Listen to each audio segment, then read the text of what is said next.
What's up, everybody? I'm David Hain. Welcome to episode number 232 of the A to D From Addict to Disciple podcast. If you like this podcast, please like, subscribe, follow, and share the link with your friends. If you'd like to get our curriculum, you can get the paperback or ebook of From Ashes to Destiny on Amazon. When we come back, we'll get into this episode entitled, I'm So Embarrassed. That's right. Today's episode is I'm So Embarrassed. And it's a walkabout with my friend Michael through a park we'll call I'm So Embarrassed Park. And Michael, are you ready to go? Sure, David. I'm game if you are. Okay, so we're here at the beginning of the park and the sign says, what emotion is it to be feeling embarrassed? And a definition from the American Psychological Association says, embarrassment is what's known as a self-conscious emotion, while basic emotions such as anger, surprise, or fear tend to happen automatically without much cognitive processing. The self-conscious emotions, which include things like shame, guilt, and pride, are more complex, and they require self-reflection and self-evaluation. Okay, David, that's a bit too much mumbo-jumbo for me. Can you give me a simpler definition of being embarrassed? Okay, Michael. Merriam-Webster dictionary says, embarrassed is feeling or showing a state of being self-conscious and having self-conscious confusion or distress. You know, you're upset by it. So I guess if we think about that and try to expand on it a little bit more, Michael, embarrassment, it's a painful emotion typically, but it's important.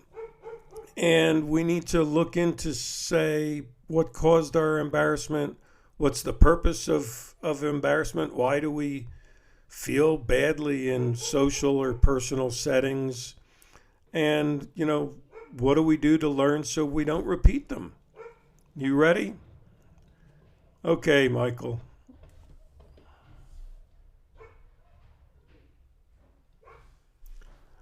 Okay, David, let's give it a shot. Sure, Michael. And again, when we get embarrassed, we're going to be looking at, what do we do in response? So do you shut down? Do you withdraw? Do you isolate? Do you find yourself riddled with anxiety or depression or self-harm? Or maybe you're one of those guys who laughs it off and says, it's no big deal, and then we sort of tell jokes with everyone else about it. Or do you begin to be aggressive towards other people and, try to shift the spotlight on them? So try to keep them in the back of your mind as we head down the path. Okay, David.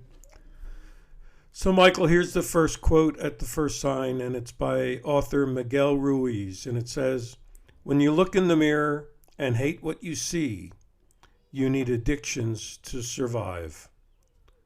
So I guess my question for you, Michael, is do you get embarrassed when you look in the mirror? David, we didn't have to start so hard, but okay. I am one who's never had self-esteem. I don't like my physical appearance. No one's ever viewed me as handsome. I've never viewed myself as handsome. I don't have a strong, muscular body. Quite frankly, I don't like the way I look. I sort of get disgusted sometimes when I look in the mirror and, actually hate the way that I look and get feelings like, how could anyone truly love me? I'm the beast in Beauty and the Beast, but I don't have money for plastic surgery to change it, so I've got to live with it. Sure, Michael, that's deep. And if we would go back to the quote by Miguel Ruiz, it would really say that could be the wound that led to your addictions, because he said, and I'll quote it again from this sign, when you look in the mirror and hate what you see, you need addictions to survive. That was me, David, just to survive, just to numb the pain of having to look in the mirror, and I don't like mirrors. Okay, let's go down to the next sign. And it says, it's a quote by Marianne Williamson, an author. And she said, "We're often afraid of looking at our shadow because we want to avoid the shame or embarrassment that comes along with admitting mistakes." So, Michael, they're taking us from what's in front of us with the mirror to what's behind us with our shadow. Yeah, David, and when I look back at my past, it's full of mistakes. I grew up in a house with a perfectionist mom, and I never did anything right. I was never good enough. And even when my dad would join in after I thought I did something well, he'd say words like, "You can do better," or "Try harder next time." And then one or both of my parents would say, "Why can't you be like your brother? He can do it." And, that sort of stuck with me to where, I really feel bitter about my shadow. I feel bitter about the mistakes that I've made over the years, even before addiction. And I think I used that drug to numb the pain of never wanting to own up to my mistakes or admit my mistakes because they were pointed out to me too often in my face. Sure, that's deep, Michael. Let's go down to the next sign. And this one is a quote by Jethro Tull's musician Ian Anderson. And he said, "I think we always view people who make us feel uncomfortable and appear to intrude on our middle-class cozy space. We view them with, if not hostility, at least suspicion, discomfort, and embarrassment." Sure, David, that was my mom and dad. That was my family, my aunts and uncles, in their middle-class cozy space. Even growing up, I felt like I was always an intruder, an intrusion. And they were uncomfortable with me in the room, and I felt uncomfortable being in the room with them. And, it's crazy now, in my addiction and recovery, it's only more uncomfortable.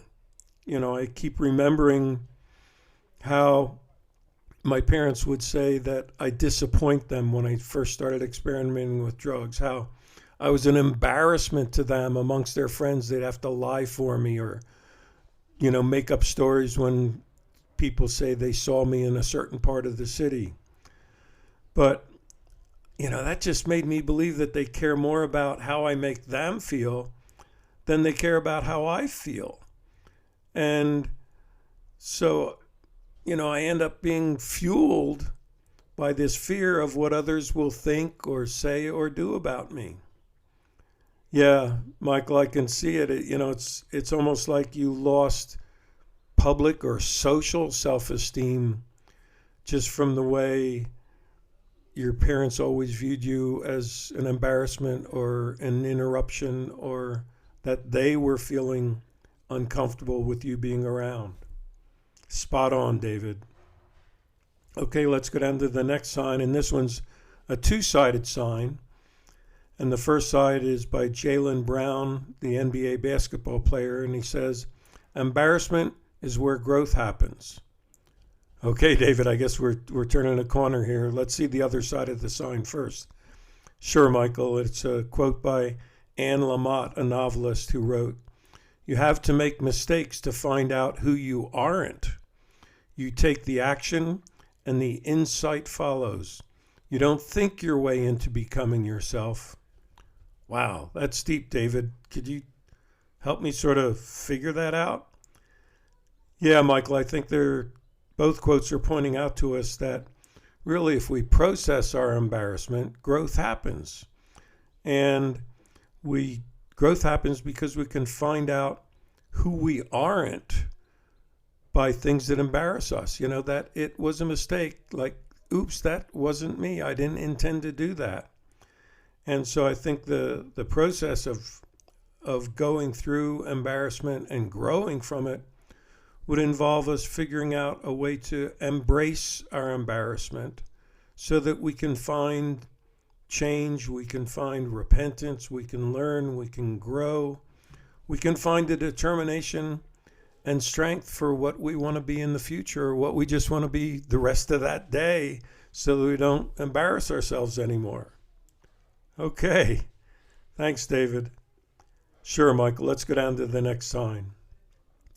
And it says, this is a quote by Eleanor Roosevelt, who said, "Learn from the mistakes of others. You can't live long enough to make them all yourself." I like that one, Michael. Me too, David. I think that could be another part of the process of dealing with embarrassment, to realize that we don't have to put it all on us. We don't have to try to figure out how to learn from our own mistakes. But we can observe what other people are doing when they make mistakes and how they deal with it. And maybe I can use that to help me sort of get through the embarrassment of my own mistakes. Sure, Michael, I agree with that. That, probably it'll help you recognize your mistakes more quickly too, because you will have seen other people make the same mistake, and that might help you overcome the negative consequences of the mistake, so you don't have to fall into that sort of self-harming or self-ridicule, self-condemnation behavior. Good plan, David. Thanks. Okay, Michael, I see we're coming to the end of the park here, and there's one last sign, and it's a quote by actor Christian Bale. And he said, "But I learned that there's a certain character that can be built from embarrassing yourself endlessly. If you can sit happy with embarrassment, there's not much else that can really get to you." I like that one, Michael. Me too, David. It makes me smile and chuckle too. I think just the thought of, those of us who feel like we embarrass ourselves endlessly can figure out how to sit happy with it, and learn how to bounce back and lean on some of these earlier quotes that everyone makes mistakes. And maybe the clue is to figure out how to bounce back and how to be resilient. I so agree, Michael. That was a great way to end us up. And I want to thank all our listeners for listening in. I hope this helped you too. If you would like to get in touch with me, feel free to reach out, and you can send me a message through the link on the podcast or my email at davidfromA2D@gmail.com, or go to my website, www.froma2d.org, and click on the contact page. Tune in Monday for our next episode, and as always, stay safe and stay resilient.